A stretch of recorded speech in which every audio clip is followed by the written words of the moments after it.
Lucky Luciano opened his door in 1950 and found something waiting on his doorstep. 5 packages, wrapped, heavy. He didn't order anything, didn't expect any deliveries.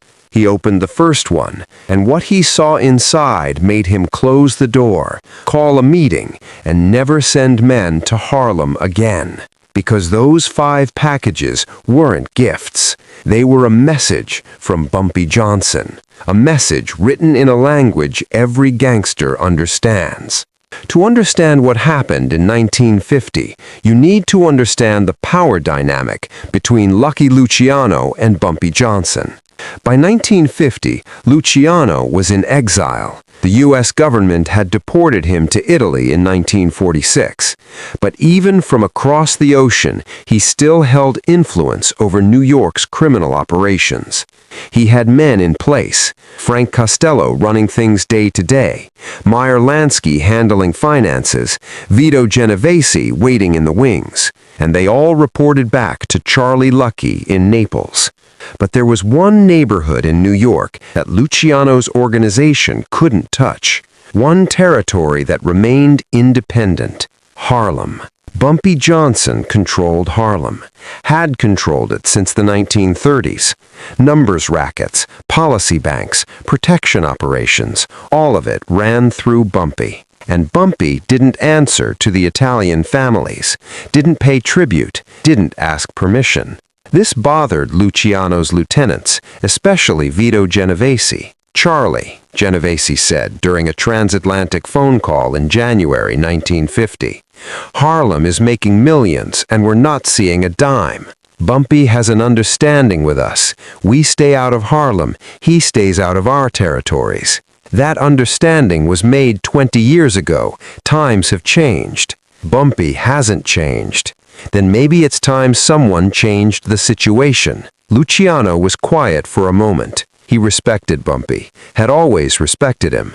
But Genovese had a point. Harlem represented money they weren't making, territory they didn't control, and control was power. "What are you proposing?" Luciano asked. "Let me send some people, establish operations, show presence. We don't have to go to war, just remind Bumpy that he's not untouchable." Luciano thought about it. From Italy, everything seemed manageable, theoretical. He wasn't on the ground, wasn't seeing Bumpy every day, wasn't feeling the weight of his reputation. Send men, but professionals, no cowboys, no violence unless absolutely necessary. Understood. "And Vito, if this goes wrong, it's on you." It won't go wrong, but it did. Very wrong. February 1950. 5 men arrived in New York from Chicago and Detroit.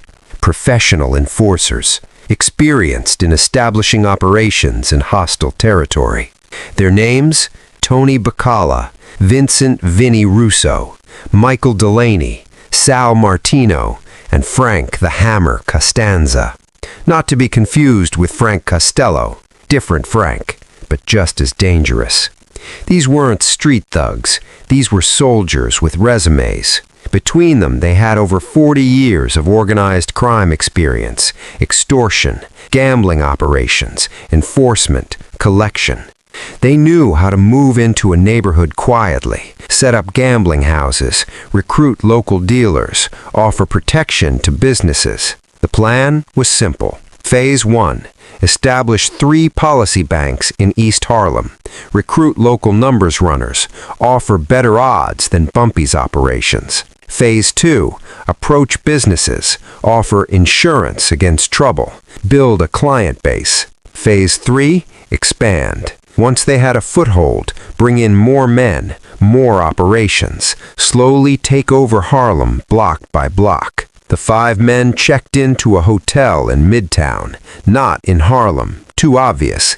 They'd commute in during the day, scout locations, make contacts. What they didn't know was that Bumpy Johnson knew they were coming before they even landed in New York. Bumpy had eyes everywhere, in hotels, in restaurants, in train stations and airports. People who worked legitimate jobs during the day and reported to Bumpy at night. a porter at the hotel where the 5 Italians checked in. He noticed them, noticed how they carried themselves, noticed the expensive suits and the watchful eyes. He made a phone call. "Mr. Johnson, 5 men just checked in, out-of-towners, Chicago accents, asking questions about Harlem." Bumpy thanked him, hung up, made another call. "Illinois, I need you to follow 5 men, Chicago types, staying at the Lexington Hotel. I want to know everywhere they go, everyone they talk to. Don't approach them, just watch." Illinois Gordon was one of Bumpy's best surveillance men. Invisible, patient, thorough. For 3 days, Illinois followed the 5 Italians, watched them scout locations, watched them talk to potential recruits, watched them case businesses. On the 4th day, Illinois reported back to Bumpy. "They're setting up policy banks, 3 locations, 116th Street, 125th Street, and 135th. They've already recruited 4 local guys, promised them better splits than you pay." Bumpy listened in silence, then asked one question. "Do they know we're watching?" "No, boss. They're confident, acting like they own the place already." Bumpy nodded slowly. "Let them set up. Let them feel comfortable. You want them to establish operations? I want them to commit. Once they're committed, they can't run. Then we move." February 14th, 1950. Valentine's Day. Ironic timing for what was about to happen. The 5 Italian enforcers had established their first policy bank, a storefront on 125th Street. Front operation, a social club. Back room, numbers running. They'd recruited 8 local dealers, printed their own policy slips, set their own odds. Business was starting to flow, small at first, but growing. Tony Bacala, the leader, called Genovese from a payphone.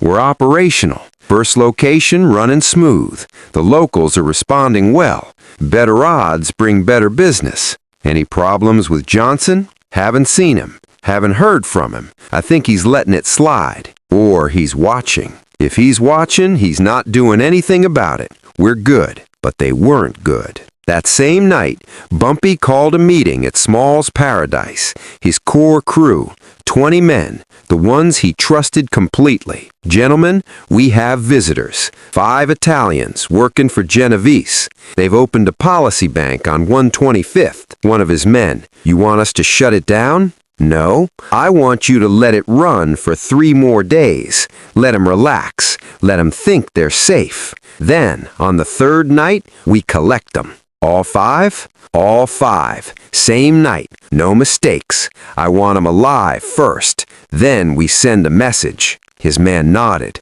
They understood. This wasn't just about stopping competition. This was about sending a message that would echo through every Italian family in New York. You don't come to Harlem without permission. February 17th, 1950, 11 p.m. The 5 Italian enforcers were leaving their policy bank on 125th Street. "Good night." Solid take. They were feeling confident. Tony Bacala. "See, I told you. Bumpy's not doing anything. He's getting old, losing his grip." Vinnie Russo laughed. "Or he's scared of Genovese." They walked to their car, parked 2 blocks away. That's when the lights went out. Not just street lights, all the lights, every building, every window, complete darkness. Tony stopped. What the? Shadows moved in the darkness. 10, 15, 20. Men surrounded them, appeared from doorways, from alleys, from parked cars. Tony reached for his gun. "Don't." The voice came from directly behind him. He hadn't heard anyone approach. He turned slowly. Bumpy Johnson was standing there, 3 feet away, a .45 in his hand, pointed at Tony's chest. "Evening, gentlemen. Welcome to Harlem." Vinnie tried to run, made it 5 steps before 3 men tackled him to the ground. The other Italians froze. Bumpy walked around them slowly, inspecting them like a general inspecting troops. "You boys are pretty brave, coming into my neighborhood, setting up operations, not even asking permission. Tony found his voice. "We're just businessmen. Free market." Bumpy smiled. "Free market? That's funny. You know what's not funny? Disrespect. You disrespected me. You disrespected Harlem. And now you're gonna help me deliver a message. To who? To the man who sent you." Bumpy nodded to his crew. They moved in quickly, disarmed all 5 Italians, tied their hands behind their backs, put hoods over their heads. "Load 'em up. Take 'em to the warehouse." The 5 men were pushed into cars, 3 different cars, separated. They drove for 20 minutes. None of the Italians knew where they were going. The hoods stayed on. When the cars stopped and they were pulled out, they could hear water, river sounds, boat horns. They were near the docks. They were dragged into a building, old warehouse, empty, cold. The hoods came off. All 5 Italians were there, tied to chairs, in a circle, facing each other. Bumpy stood in the center. Around him, 20 of his men, all armed. "Here's what's gonna happen," Bumpy said calmly. "You're gonna go back to Chicago, Detroit, wherever you came from. But first, you're gonna deliver something for me." "Deliver what?" Bumpy walked over to a table, picked up a phone, dialed. "It's done. Send the car." He hung up, turned back to the 5 Italians. "Your boss, Genovese, he thought he could walk into Harlem and take what's mine. He was wrong. And you 5, you're gonna help me explain that to him." We'll tell him it was a mistake. Just let us go." Bumpy shook his head slowly. Words don't mean anything to men like Genovese. He needs something more permanent. That's when the Italians understood. They weren't leaving this warehouse alive. Tony started praying, quietly, in Italian. Bumpy walked to the door, stopped, looked back. For what it's worth, this isn't personal, it's just business. But in Harlem, I am the business. Remember that. He walked out. His men stayed behind. February 20th, 1950, 6 a.m. Lucky Luciano's safe house in Naples, Italy. He was still sleeping when the phone rang. "Charlie, it's Costello. You need to get on a secure line." Luciano woke up fast. "What happened?" "The 5 men we sent to Harlem. They're gone." "Gone? What do you mean, gone?" "I mean, we can't find them. They missed check-in 3 days ago. We've been looking. Nobody's seen them." Luciano sat up. "Did Bumpy?" "We don't know. But Charlie, there's something else." "What?" "Genovese got a delivery this morning, at his house. 5 packages. Luciano went cold. "What was in them?" Costello was quiet for a long moment. "The men, Charlie. The 5 men. Bumpy sent them back, in pieces." The phone nearly slipped from Luciano's hand. "You're sure?" Genovese identified them. Personal effects, rings, watches, and other things. Bumpy made sure we'd know who they were. And there was no note? No message? There was a note. 1 word. What word? Harlem. Luciano closed his eyes. He'd made a mistake. He'd underestimated Bumpy Johnson, thought age had softened him, thought distance had weakened his grip. He was wrong. "Call Genovese," Luciano said quietly. "Tell him we're done in Harlem. No more men, no more operations. Bumpy Johnson owns Harlem, period." "Charlie, Genovese is talking about war. He wants revenge." "Then Genovese is a fool. You don't go to war with Bumpy Johnson on his own territory. You'd lose. We'd all lose. Tell him to stand down." "He won't listen to me." "Then I'll tell him myself." 2 hours later, Luciano called Genovese directly. "Vito, I heard about the delivery. Those were my men, Charlie, our men. And now they're dead because you sent them somewhere they didn't belong. So we just accept this? Let Bumpy Johnson murder 5 of our people?" "Yes, that's exactly what we do. Because those 5 men died sending us a message we need to hear." "What message?" "That Harlem belongs to Bumpy Johnson.